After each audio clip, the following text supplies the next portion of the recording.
ฮัลโหลยูทูบสบายดีโบเปิดมือนี้จิมารีวิวหน้ากากกางแก๊สพิษสั่งมาจากออนไลน์ข้างในก็จะเป็นแปลกซี่มีโฟมนวมให้10 อันเพื่อเปลี่ยนโฟมกรองสารพิษอะไรกะอันนี้มันอยากประโหจักก็เป็นโฟมนวมคือกันนี่ต่อไปจะเป็นแว่นตา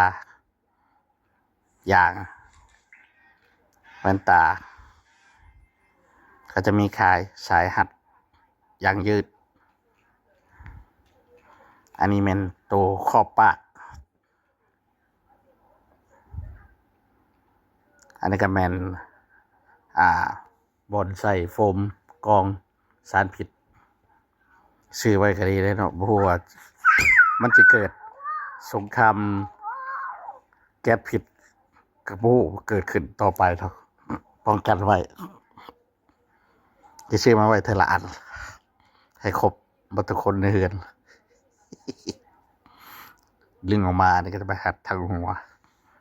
แต่ก็ครอบกับปากนะและสิประกอบให้เบิ่งว่าเอาใส่2 อันนี้เข้าไปหน้าตามันจะเป็นแบบไหนนี่ก็แบน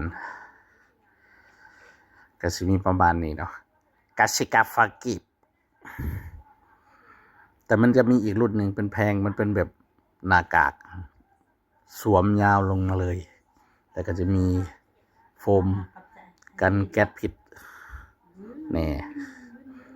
ใส่แต่ว่าเอารุ่นนี้แหละซื้อมาไว้จาก10 อันเลยไว้เพื่อมันเกิดสงครามชีวภาพได้เนาะมันว่าบ่ได้เว้ยเรื่องเขาบอมกันขึ้นมาเขาก็เอาตัวนี้แหละใส่นี่ประกอบมากันหาตามันก็สิเป็นประมาณนี้